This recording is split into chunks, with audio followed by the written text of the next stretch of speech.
Hello everyone. और यार आज के वीडियो में हम स्टार्ट कर रहे हैं हमारा नेक्स्ट टॉपिक जो है इस chapter mole concept and stoichiometry में, जो कि है रिलेटिव एटॉमिक मास और रिलेटिव मॉलिक्यूलर मास। और जितने भी टॉपिक हैं यार इसमें कि gram molecular mass, gram atomic mass, ये सारी चीजें कवर कर रहे होंगे।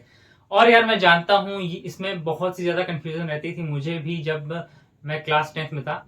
और बहुत सारी कंफ्यूजन रहती है यार कि ये एएमयू कब लगाते हैं, कब हम ग्राम्स लगाते हैं, और ग्राम मोलिकुलर मास क्या है, ग्राम एटॉमिक मास क्या है। ये सारी कंफ्यूजन इस वीडियो के बाद आपकी क्लियर हो जाएगी, ये इस वीडियो की गारंटी है। तो यार इस वीडियो को जब तुमने पूरा देख लिया ना तो ये सारे डाउट तुम्हारे क्लियर हो जाएंगे। तो यार चलो स्टार्ट करते हैं फिर। तो यार सबसे पहले तो ये समझ लो कि रिलेटिव एटॉमिक मास की जरूरत क्यों पड़ी। तो देखो, ये जो हमारे एटम्स होते हैं ना, जो एटम्स होते हैं वो बहुत ही माइन्यूट होते हैं। जैसे कि एक एटम कोई भी मान लो, जैसे कोई एटम है तो वो बहुत ही माइन्यूट होता है साइज में। उसका मास जो है अगर हम ग्राम्स में करेंगे ना तो कहीं 10⁻⁻24 जाकर बहुत छोटा जो है ग्राम्स में आप दिखा पाओगे। तो इतना छोटा वैल्यू रिप्रेजेंट करना मुश्किल होता है। तो इसलिए यहाँ पर हमें हमारे पास एक कॉन्सेप्ट आया रिलेटिव एटॉमिक मास का। तो यार ये क्या होता है, जैसे मान लो हमारे पास बहुत छोटे कुछ जैसे मान लो ए, बी, सी और डी, जैसे मान लो 4 लोग हैं जिनका बहुत ही वेट कम है, ठीक है। मास बहुत ही ज्यादा माइन्यूट है, बहुत ज्यादा कम है, ठीक है। तो अब हमने कहा कि यार अगर हम इसको ग्राम्स में रिप्रेजेंट करते हैं तब तो बहुत ही छोटी वैल्यू चली जाएगी, तो वो आसान नहीं पड़ेगा हमें रिप्रेजेंट करने के लिए। तो इसलिए हम क्या करते हैं कि इनको ना इनमें से किसी एक को स्टैंडर्ड चूज कर लेते हैं और बाकी सबका वेट ना उनसे ही रिलेट करके बता देंगे। जैसे कि ऐसे मान लो ए बी सी डी है, इन चारों का वेट बहुत ही ज्यादा कम है। तो मान लो मैंने किसी एक को ऐसा स्टैंडर्ड चूज कर लिया, जैसे मान लो बी को मैंने एक स्टैंडर्ड चूज कर लिया और बाकी सबका वेट ना मैं बी के टर्म्स में ही बता दूंगा। तो अब देखो कैसे मेरे लिए आसान हो गया कि भाई ए का वेट कितना है, तो वो हम ग्राम्स वाला वेट नहीं बताएंगे कि जो बहुत ही ज्यादा कम होता है 10⁻⁻24 करके, इतना नहीं बताएंगे। हम बताएंगे कि भाई ए का वेट ना b/2 है, ठीक है। बी का वेट 1b है, सी का वेट लेट से 2b है, डी का वेट लेट से b/4 है। तो समझ रहे हो, एक तरीके से हमारे पास एक रिप्रेजेंट करने का तरीका आ गया। तो ये मान लो हो जाएगा 0.5, ये हो जाएगा 1, इसका वेट हो जाएगा 2 और इसका वेट हो जाएगा 0.25, ठीक है। मतलब रेशियो ले लिया तो ये मान लो हाफ है, ये 1 टाइम्स है, ये 2 टाइम्स है और ये 0.025 टाइम्स है। तो समझ में आ रहा है हमें कि रिलेटिव एटॉमिक मास क्या है। भाई बहुत छोटी वैल्यूज थी तो उन्हीं आपस में छोटी वैल्यूज में से किसी एक को निकाल लिया और उसको एज अ स्टैंडर्ड बनाकर बाकी सबका वेट उससे रिलेट करके बताया। जिससे हमें फायदा क्या हुआ कि अब आसान हो गया रिप्रेजेंट करना, ठीक है। तो ऐसा था। अब देखो रियलिटी में क्या हुआ ये हम देख लेते हैं। ये तो हमने एग्जाम्पल लिया कि ABCD को समझने के लिए। अब हम देखते हैं कि देखो एग्जैक्टली रियलिटी में क्या हुआ। देखो रियलिटी में ये हुआ कि वो जो बी था ना, यहाँ पर हमने जो स्टैंडर्ड चूज किया था वो रियल में क्या है, तो जो रियल में स्टैंडर्ड चूज किया गया ना वो था कार्बन 12 एटम, ठीक है। कार्बन 12 एटम को एज अ स्टैंडर्ड चूज किया गया। और अब देखो क्या किया कि कार्बन 12 एटम को एज अ स्टैंडर्ड चूज कर लिया। ऐसा स्टैंडर्ड इसमें थोड़ा सा ट्वीक किया, इसमें भी थोड़ा सा ट्वीक है कि स्टैंडर्ड जो हम मान रहे हैं ना वो हम मान रहे हैं कि 1/12 of mass of 1 carbon atom. Carbon 12 atom, carbon 12 क्या है, एक आइसोटोप है कार्बन का। जैसे कार्बन का 3 आइसोटोप होते हैं, ठीक है, 12, 13 और 14 मास नंबर वाले। तो ये जो 12 मास नंबर वाला आइसोटोप है कार्बन का, उसको हमने मान लिया कि उसका एक एटम और उसका भी 1/12 मास, ये हमारे लिए स्टैंडर्ड हो जाएगा। और इसी से हम बाकी सबको कंपेयर कर लेंगे, रिलेट कर लेंगे और तब बताएंगे बाकी सबका मास। जिससे कि आसानी ये होगी क्योंकि ये भी बहुत छोटा है तो इसके ही टर्म्स में बता देंगे। जैसे ऑक्सीजन आया, उसका मास बताना है तो इसके टर्म्स में बता देंगे कि इससे कितने गुना है। अच्छा, और हाइड्रोजन आया तो इससे कितने गुना है। फिर मान लो कोई और आया, लिथियम आया, कोई भी आया तो वो इससे कितना गुना है, ये जो है इससे कितना गुना है, ठीक है। तो वो हमारे पास रिलेटिव एटॉमिक मास हो जाएगा। अब जल्दी से इसकी डेफिनेशन देख लेते हैं कि रिलेटिव एटॉमिक मास की डेफिनेशन क्या होती है, फॉर्मूला क्या होता है। हाँ, तो यहाँ पर ये हमने डेफिनेशन और फॉर्मूला लिख लिया है, देखो बहुत ही अच्छे से समझ में आएगा। जो हमने ABCD वाला एग्जांपल लिया था ना, उससे बहुत ही आसान हो जाएगा ये समझना। और अब देखते हैं ये।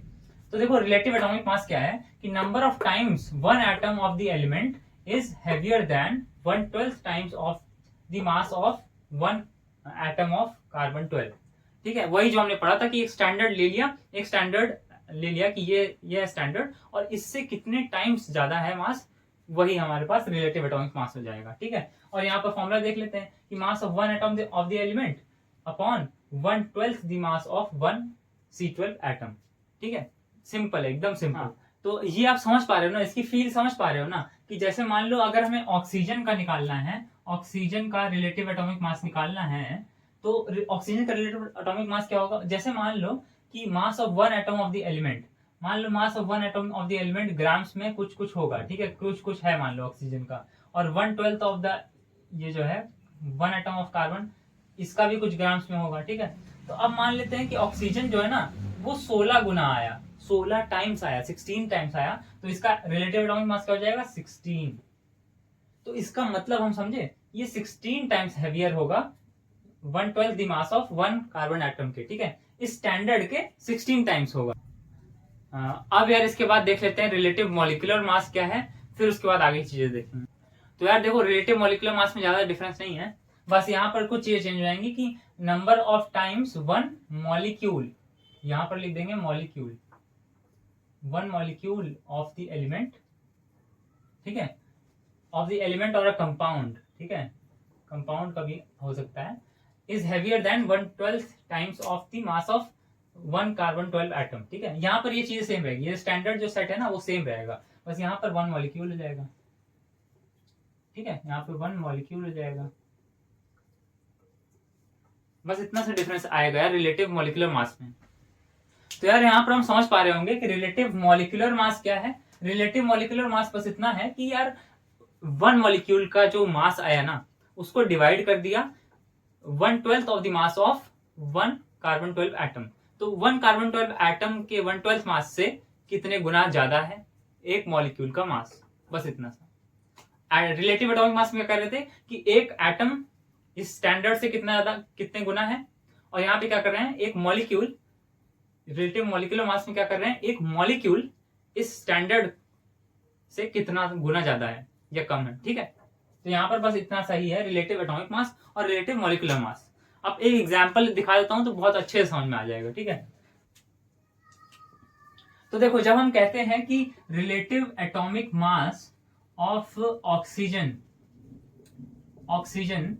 16 है, तो हम क्या कहना चाह रहे हैं कि मतलब जो ऑक्सीजन का वन एटम है ना, वन एटम ऑफ ऑक्सीजन जो है वो 16 टाइम्स है, मतलब 16 गुना है उस स्टैंडर्ड चीज के। वो जो स्टैंडर्ड चीज हमने पढ़ी थी 1/12 of the mass of one carbon 12 atom, ये उस स्टैंडर्ड के 16 टाइम्स है। Relative atomic mass of oxygen क्या होगा 16, ऐसे लिखा जाएगा, इसकी कोई यूनिट नहीं लिखी जाएगी बिकॉज ये ऑलरेडी एक रेशियो है। ठीक है, अब इसी तरह अगर मान लो मैं कहूं कि रिलेटिव, जैसे मान लो मैं कहूं relative molecular mass of H2SO4, H2SO4 क्या है कंपाउंड है, इसका एक मॉलिक्यूल, देखो इसके मॉलिक्यूल की बात होगी कि relative molecular mass of H2SO4 98 है। उसका क्या मतलब है, यहाँ पर कोई यूनिट फिर से नहीं लगेगी, 98 है, इसका मतलब 98 times of 1/12 of one atom of carbon 12 का मास।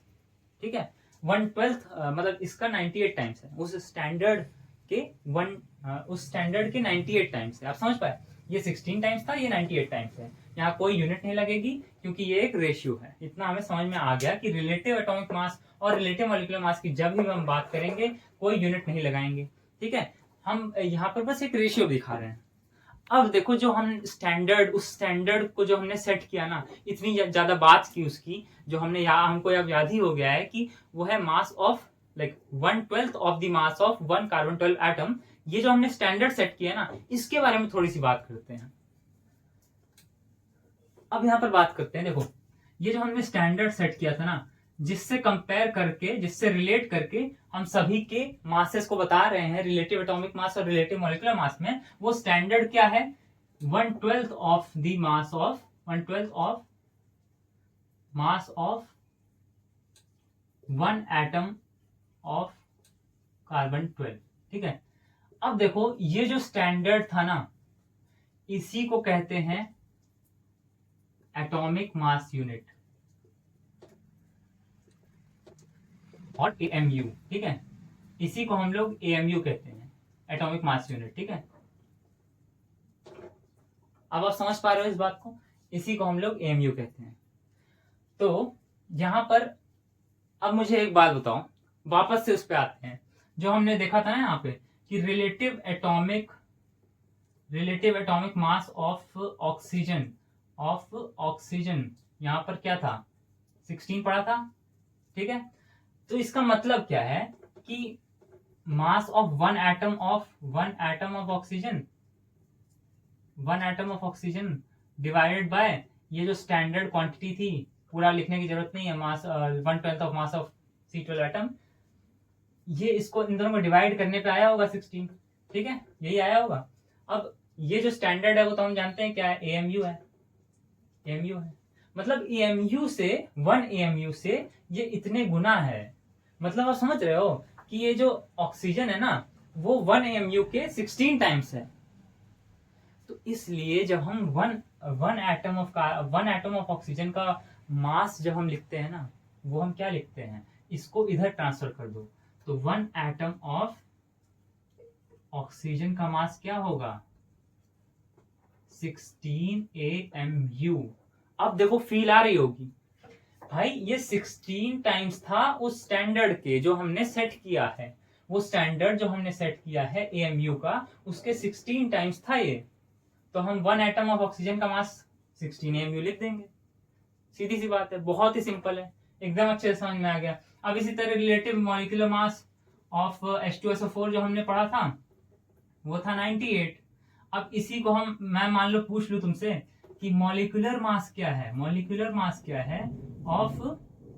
मास ऑफ H2SO4, मतलब एक मॉलिक्यूल का मास कितना है, तो उस फॉर्मूले में जाओ।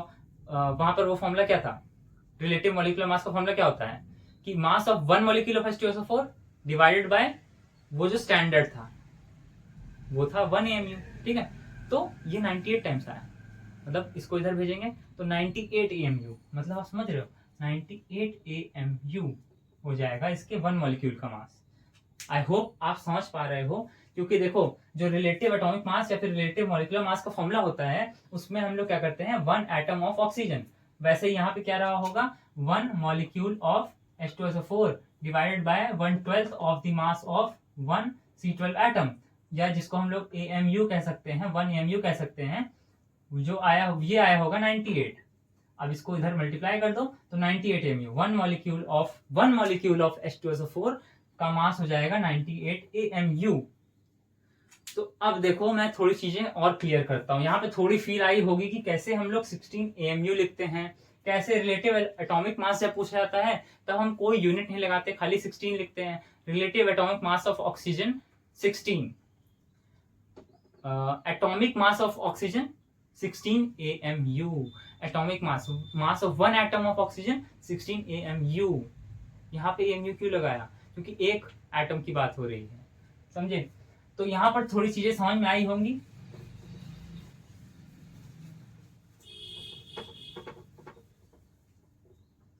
तो यहाँ पर हमें समझ में आया होगा कि 16 AMU कब लिखेंगे और खाली 16 कब लिखेंगे। खाली 16 क्या है, रिलेटिव एटॉमिक मास, भाई 16 गुना था उस स्टैंडर्ड के, तो रिलेटिव एटॉमिक मास। अब 1 एटम ऑफ ऑक्सीजन का मास क्या हो जाएगा 16 AMU। ठीक है, समझ में आ रही होगी बात यहाँ तक। अब देखो इसके आगे और हम डेप्थ में जाएंगे। यार देखो इस तरीके से आप पढ़ोगे ना तो ऐसी फील आएगी कि ये कभी भूलने नहीं वाला आपको ये कॉन्सेप्ट। ठीक है, तो अब यार और थोड़ा डेप्थ में जाते हैं इस 1 AMU के और पढ़ते हैं कि ये है क्या। ठीक है, अच्छा देखो सबसे पहले मुझे ये, अब हम आते हैं एक नए कॉन्सेप्ट पे, मोल के कॉन्सेप्ट पे। अच्छा यार अब हम स्टार्ट कर रहे हैं मोल क्या है। देखो बहुत ही सिंपल है, हम जानते हैं डजन, एक डजन में कितने बनानास होते हैं 12। एक डजन में कितना होता है, कितने नंबर ऑफ आइटम्स होते हैं 12। वैसे ही एक काउंटिंग यूनिट है मोल। 1 मोल में कितने आइटम्स होंगे, ठीक है, कितनी यूनिट्स होंगी, तो वो होगा हमारा जो एवोगैड्रोस नंबर है। एवोगैड्रोस नंबर क्या होता है, 6.023 इंटू 10⁻23, ये सबको पता है, ठीक है। तो ये होता है यहाँ पर मोल। अभी हम इसको लिखेंगे भी और एक एक चीज देखेंगे।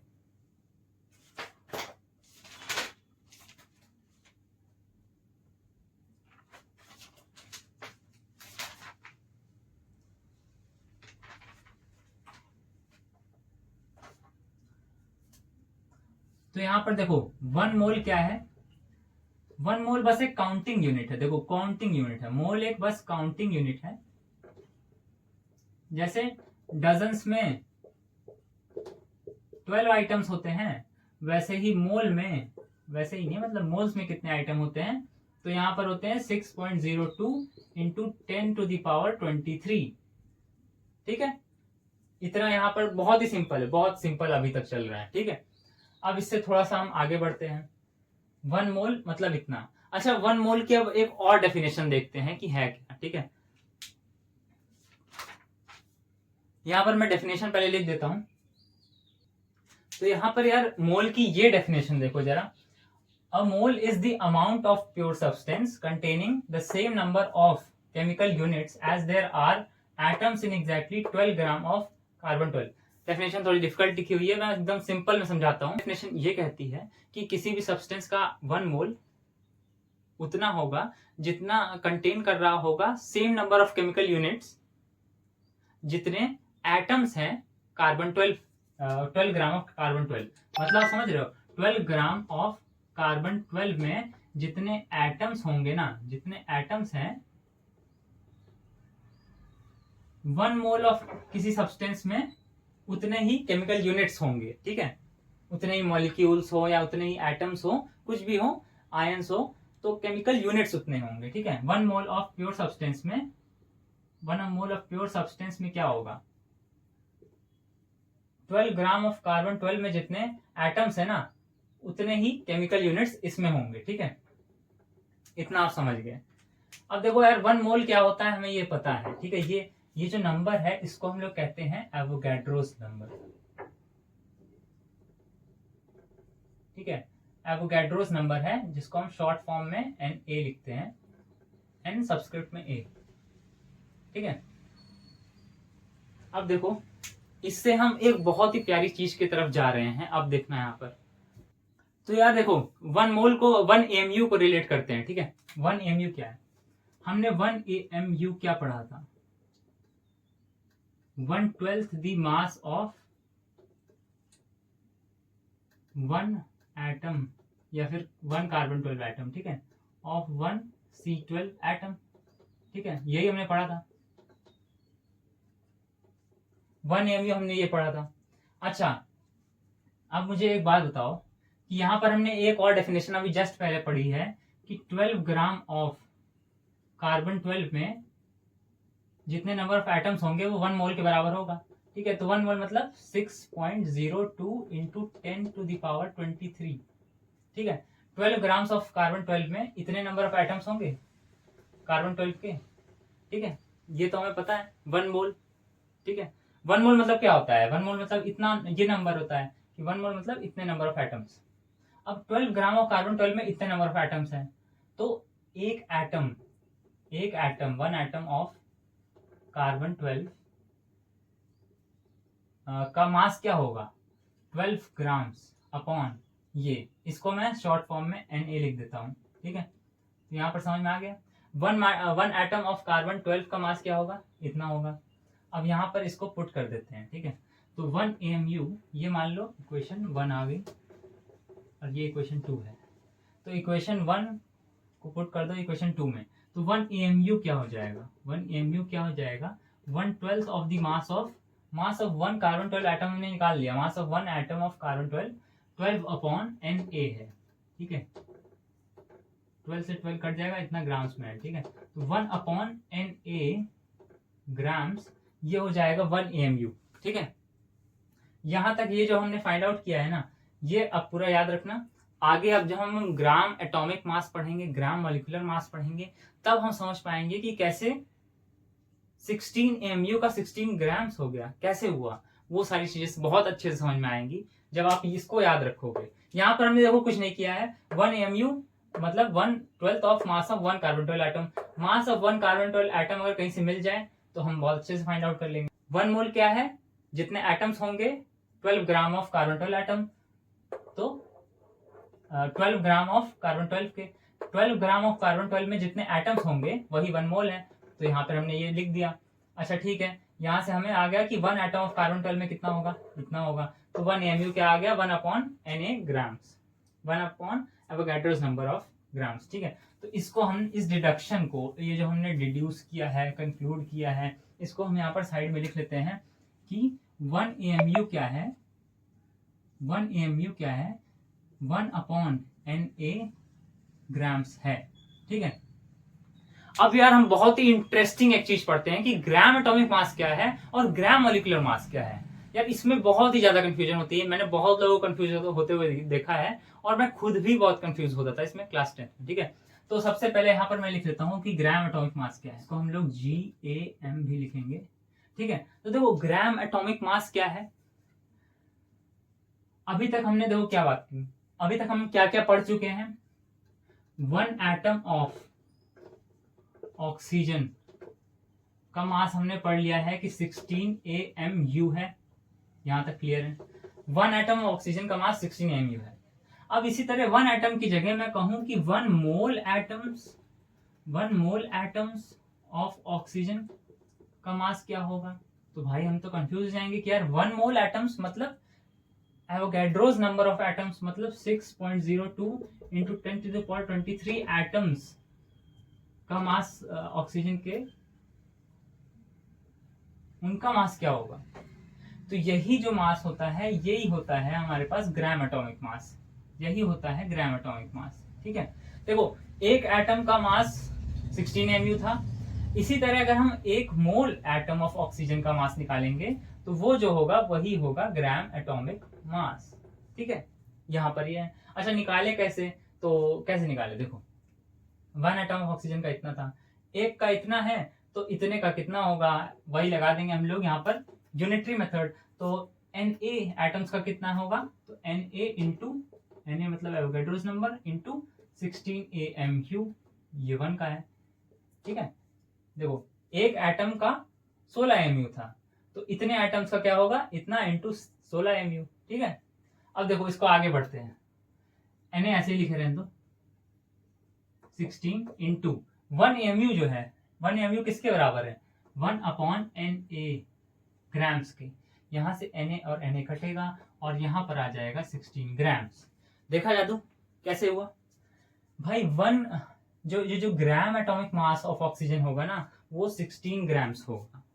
और ग्राम एटॉमिक मास क्या है, एकदम क्लियर करो दिमाग में, एकदम क्लियर करो कि 1 एटम ऑफ ऑक्सीजन 16 AMU के बराबर है। 1 atom of oxygen, 1 atom of oxygen हमने देखा था कि 16 गुना था उस स्टैंडर्ड के जो हमने सेट किया था, तो रिलेटिव एटॉमिक मास उसका 16 था। तो 1 एटम ऑफ ऑक्सीजन का मास 16 टाइम्स ऑफ AMU यानी कि 16 AMU हो गया। तो यहां तक हमें समझ में आ गया था। फिर हमने कहा कि यार 1 एटम का तुमने निकाल लिया, 1 मोल एटम्स का क्या होगा, तो 1 मोल जितना नंबर होता है उतने को मल्टीप्लाई कर दिया, तो Na इंटू 16 AMU। अब 1 AMU हमने कहीं तो जैसे तो पहले डेरिवेशन अभी किया था, तो हमारे पास 1 AMU की वैल्यू 1/Na थी, तो 1/Na यहाँ पे डाला और ये आ गया। तो ये 16 ग्राम क्या है, क्या ये 1 एटम ऑफ ऑक्सीजन का मास है, नहीं। किसका मास है ये, 1 मोल ऑफ ऑक्सीजन एटम्स का, मतलब 1 मोल जितने एटम्स को ले आए ना। देखो ऑक्सीजन जो था ना, एक एटम था ना, वो बहुत ही छोटा था, तो हमें जरूरत किसकी पड़ी कि यार जब बहुत छोटे होते हैं ना लोग, उसका मास हम वेट हम कर ही नहीं पा रहे, तो हमने कहा बहुत सारे ले आओ, बहुत सारे ले आओ। तो कितने ले आओ, तो 1 मोल ऑफ ऑक्सीजन एटम्स ले आओ, मतलब 6.02 इंटू 10⁻23 एटम्स ऐसे ले आओ गुच्छे में, और अब इनका वेट करो। अच्छा अब 16 ग्राम आया, तो समझे 16 ग्राम 1 एटम ऑफ ऑक्सीजन का मास नहीं है, वो तो 16 AMU है। 16 ग्राम क्या है, जब 1 1 मोल ऑफ ऑक्सीजन एटम्स ले आया, हमने बहुत सारे ले आए, बहुत सारे एटम्स ले आए ताकि कुछ तो वेट बने उनका, तो 16 ग्राम तक पहुंच पाया। अगर एक एटम के लेते तो बहुत ही कम होता ना, आप बताया था पहले कि 10⁻24 ग्राम्स तक जाएगा, बहुत ही कम होगा ग्राम्स में। तो 16 ग्राम एक एटम कैसे हो सकता है? एक एटम का 16 AMU, 1 मोल एटम्स को एक साथ ले आया, अब उनका वेट किया 16 ग्राम आया। फील आई, पूरा डेरिवेशन देख लिया और एक कॉन्सेप्ट क्लैरिटी फील ले ली कि हाँ कैसे 16 ग्राम होता है। अब कभी आपको ये डाउट नहीं आएगा। देखो कई बार एक न्यूमेरिकल क्वेश्चन भी था, तो उसमें पूछा था कि 1 एटम ऑफ ऑक्सीजन का मास क्या होगा, तो मैंने तो यार वहां पे 16 लिख दिया था, 16 ग्राम्स, बट वो था नहीं। वहां पर 16 ग्राम्स को एवोगैड्रोस नंबर से डिवाइड करना पड़ेगा, क्योंकि 16 ग्राम्स जो है ना वो पूरे एवोगैड्रो नंबर ऑफ एटम्स का मास है। तो इससे जब तुम डिवाइड करोगे तब इतना आएगा, ठीक है। यहाँ पर बहुत ही अच्छे से समझ में आ गया होगा, और यार मैंने बहुत ही अच्छे से डेप्थ में जाके खुद समझा पहले और फिर तुमको समझा रहा हूँ, ठीक है। अब यार इसी तरह ग्राम मॉलिक्यूलर मास कवर कर लेते हैं, ठीक है। जैसे ग्राम एटॉमिक मास किया वैसे ही ग्राम मॉलिक्यूलर मास कर लेते हैं। देखो एक बार एक चीज समझ में आ गई, ग्राम एटॉमिक मास कैसे निकालते हैं वो समझ में आ गया, उसके बिहाइंड पूरा कॉन्सेप्ट समझ में आ गया, तो ग्राम मॉलिक्यूलर मास भी समझ में आ ही जाएगा आराम से। यार देखो ग्राम मॉलिक्यूलर मास हम लोग देख लेते हैं। अब जैसे हमने ग्राम एटॉमिक मास पढ़ा वैसे ही देखना है इसको। देखो mass of 1 molecule of H2O, ठीक है, mass of 1 molecule of H2O, तो 18 MU कैसे आया? वही यार कॉन्सेप्ट सेम ही है कि रिलेटिव मॉलिक्यूलर मास क्या होता है, हम 1 मॉलिक्यूल ऑफ H2O निकाल लेंगे, उसका मास निकाल लेंगे, डिवाइड करेंगे वही 1/12 जो हमने डिसाइड किया है स्टैंडर्ड अपना, जो कि 1 AMU है, यानी कि 1/12 the mass of 1 carbon 12 atom, ठीक है। तो ये करके क्या आया था, 18 आया था। तो 18 गुना ज्यादा है, 18 गुना ज्यादा है AMU से, ठीक है। ये AMU है, 1 AMU है, 1 AMU से 18 गुना ज्यादा है, मतलब हम क्या कह सकते हैं कि 1 मॉलिक्यूल का मास कितना है, 18 AMU, ठीक है। यहाँ तक समझ में आ गया एकदम स्क्रैच से, ठीक है। अब इसके आगे बिल्डअप करते हैं। देखो मास ऑफ 1 मॉलिक्यूल इतना है, तो मास ऑफ 1 मोल मॉलिक्यूल कितना होगा, 1 मोल ऑफ मॉलिक्यूल्स, ठीक है, ऑफ H2O। 1 मोल मॉलिक्यूल से जहां हमारा क्या मतलब है, 1 मोल मॉलिक्यूल्स लिखने की जगह मैं यहाँ पे ये लिख देता हूँ 6.02 × 10⁻23 मॉलिक्यूल्स ऑफ H2O क्या होगा, 18 ग्राम्स। कैसे 18 ग्राम्स? नहीं अभी नहीं लिखेंगे 18 ग्राम्स, ठीक है, पूरा डिराइव करके जाएंगे, ठीक है। तो वो क्या होगा, एक का इतना है तो इतने का कितना होगा, यूनिटरी मेथड, ठीक है। तो वही यहाँ पे पूरा ये नंबर लिखने के बजाय मैं Na लिख देता हूँ, ठीक है, Na × 18 AMU। अब फिर वही 1 AMU की वैल्यू क्या है, Na × 18 × 1/Na ग्राम्स, ठीक है। इसको काट दो, यहाँ पर 18 ग्राम्स आ गया।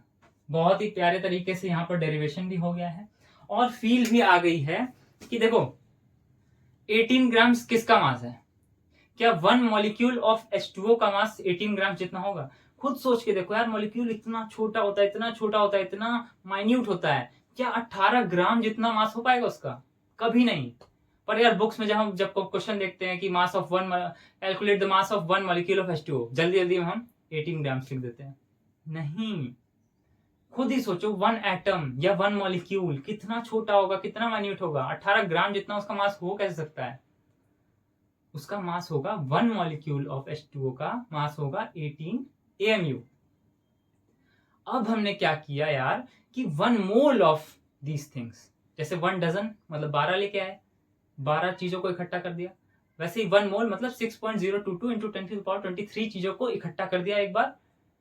मतलब H2O के कितने सारे मॉलिक्यूल्स ले आए, एक बोरी में इतने सारे मॉलिक्यूल्स ले आए, 6.022 × 10⁻23 मॉलिक्यूल्स ले आए, और अब उनका वेट किया ना तो 18 ग्राम्स के बराबर आया। तो समझिए 18 ग्राम्स क्या है, इतने मॉलिक्यूल्स का मास है, इतने मॉलिक्यूल्स का मास है, समझे 18 ग्राम्स। तो यहां पर हम समझ गए हैं कि ग्राम एटॉमिक मास क्या है, 1 मोल ऑफ एटम्स का मास है। ग्राम मॉलिक्यूलर मास क्या है, 1 मोल ऑफ मॉलिक्यूल्स का मास है, ठीक है। इतनी चीजें हमें समझ में आ गई। अब मैं यार कुछ 2-3 स्टेटमेंट लिख देता हूँ ग्राम एटॉमिक मास और ग्राम मॉलिक्यूलर मास के बारे में, जिससे कि आपका वो पूरा कॉन्सेप्ट क्लियर हो जाएगा, ठीक है।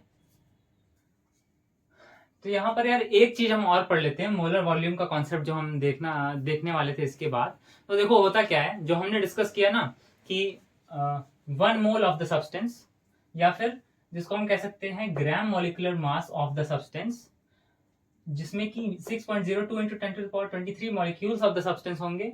और यही सब्सटेंस अगर वो गैस है, सब्सटेंस वो गैस है, तो एसटीपी पे मतलब स्टैंडर्ड टेम्परेचर एंड प्रेशर पे, स्टैंडर्ड टेम्परेचर क्या है 273 केल्विन और स्टैंडर्ड प्रेशर क्या है 760 mmHg, ठीक है, 76 सेंटीमीटर ऑफ Hg या फिर 760 mm ऑफ Hg। तो इस टेम्परेचर और प्रेशर पे 22.4 लीटर वॉल्यूम होती है यहाँ पर उस सब्सटेंस की एसटीपी पे, ठीक है, if the substance is gas.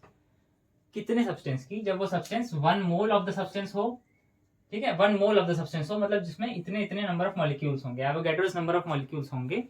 तो देखो अगर 1 मोल ऑफ अ सब्सटेंस है ना, तो एसटीपी पे अगर वो गैस है तो 22.4 लीटर उसकी वॉल्यूम होगी, या फिर 22400 सेंटीमीटर क्यूब में उसकी वॉल्यूम होगी, ठीक है, या फिर इसको हम लोग सेंटीमीटर क्यूब में 22400 सेंटीमीटर क्यूब, ठीक है, इसकी वॉल्यूम हो जाएगी। तो यहाँ पर ये एक छोटा सा एडिशन था। अगर सब्सटेंस गैस होगा तो 1 mole of that substance eight STP will have this much of volume, ठीक है, ये है। अब इसके बाद देखो ये थोड़ा सा इसको मैं हटा देता हूँ और इन दोनों को कॉन्सेप्ट को हम देख लेते हैं, एक बार रिवाइज कर लेते हैं।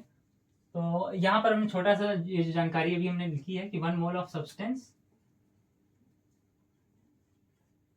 इफ गैस तो 22.4 litre at STP, standard temperature and pressure, ठीक है, ये हमने जानकारी अभी ली है, ठीक है। अब देखो यहाँ पर ये देख लो कि एक बार रिवीजन के लिए हम लोग देख लेते हैं। ग्राम एटॉमिक मास क्या था? Mass of 1 mole of atoms, simple है, इतने इतने नंबर ऑफ एटम्स होंगे। और इसी को एक और चीज कहते हैं कि 1 gram atom of that element. जो ग्राम एटॉमिक मास है ना, वो जितना मास आया उसी को हम कहते हैं 1 ग्राम एटम ऑफ एलिमेंट। जैसे कि ऑक्सीजन था, तो अगर हमसे बोला जाए कि gram atomic mass of oxygen क्या होगा, तो हमने निकाला था 16 ग्राम्स, यही होगा 1 ग्राम एटम ऑफ एलिमेंट, ठीक है। अब इसी तरह देखो मॉलिक्यूल, तो ग्राम मॉलिक्यूलर मास यानी कि mass of 1 mole of molecules, यानी कि 6.02 इंटू 10⁻23 मॉलिक्यूल्स का मास, या फिर हम जिसको 1 ग्राम मॉलिक्यूल ऑफ कंपाउंड, जैसे कि अगर H2O की हमने बात की थी, तो H2O का ग्राम मॉलिक्यूलर मास अगर हमसे पूछा जाए तो वो क्या होगा 18 ग्राम्स, और यही इसका 1 ग्राम मॉलिक्यूल होगा, 1 gram molecule of H2O। 1 gram molecule of H2O कहो चाहे ग्राम मॉलिक्यूलर मास कहो, सेम होता है, 18 ग्राम होगा, ठीक है। और वो मास कितने मॉलिक्यूल्स का होगा? एवोगैड्रो नंबर ऑफ मॉलिक्यूल्स का, यानी कि 6.022 इंटू 10⁻23 मॉलिक्यूल्स का मास होगा वो, ठीक है। तो यहाँ पर हमने पूरा का पूरा कॉन्सेप्ट समझ लिया है, और ये वीडियो बहुत लंबी हो गई है और इसमें जो हमारे न्यूमेरिकल्स हैं वो इंक्लूड करना पॉसिबल नहीं है। तो यार एक बार रिवाइज कर ले पूरा क्या पढ़ा था हमने। सबसे पहले हमने relative atomic mass, relative molecular mass पढ़ा, फिर उसके बाद हमने पढ़ा कि कैसे 1 mu क्या होता है, क्या एक स्टैंडर्ड सेट किया हमने जिससे सभी के मास को रिलेट करेंगे, ठीक है, ताकि अच्छे से हम रिप्रेजेंट कर पाए उन मासेस को, नहीं बहुत छोटी वैल्यू हो जाएगी तो रिप्रेजेंट करने में आसानी नहीं होगी, ठीक है। अब इसके बाद 1 mu क्या होता है वो हमने देखा, 1/12 of the mass of 1 carbon 12 atom, ठीक है। फिर उसके बाद हमने ये सारी चीजें देखी, ग्राम एटॉमिक मास क्या है, 1 मोल ऑफ एटम्स का मास है। फिर उसके बाद हमने देखा कि कैसे 1 mu को ये हमने निकाला कि कैसे 1 mu 1 अपॉन एवोगैड्रोस नंबर के बराबर है। फिर वहां से हम डेरिवेशन पूरा कर पाए कि ग्राम एटॉमिक मास, जैसे 1 एटम ऑफ ऑक्सीजन 16 mu है, तो 1 ग्राम एटम कितना होगा 16 ग्राम, यहाँ से यहाँ कैसे पहुंचे, 16 mu से 16 ग्राम कैसे आया, वो पूरा डेरिवेशन हमने देखा, ठीक है। तो आज का ये पूरा आज का वीडियो था। आई होप आपको इसके बाद कोई भी डाउट ना हो, और नहीं होगा मतलब, और प्लीज कमेंट करना अगर कोई भी डाउट रह गया हो, ठीक है। और मैंने अपनी पूरी कोशिश की है कि इसको जितना आसानी से समझा पाऊं, पूरी फील के साथ और डेरिवेशन के साथ, जिससे कि कभी ना भूलो आप। सो आई होप पूरी तरीके से ये कॉन्सेप्ट क्लियर हो चुका होगा और इसके बाद कोई भी डाउट नहीं होगा। सो मिलते हैं इसके बाद न्यूमेरिकल्स वाले वीडियो में। Till then bye bye.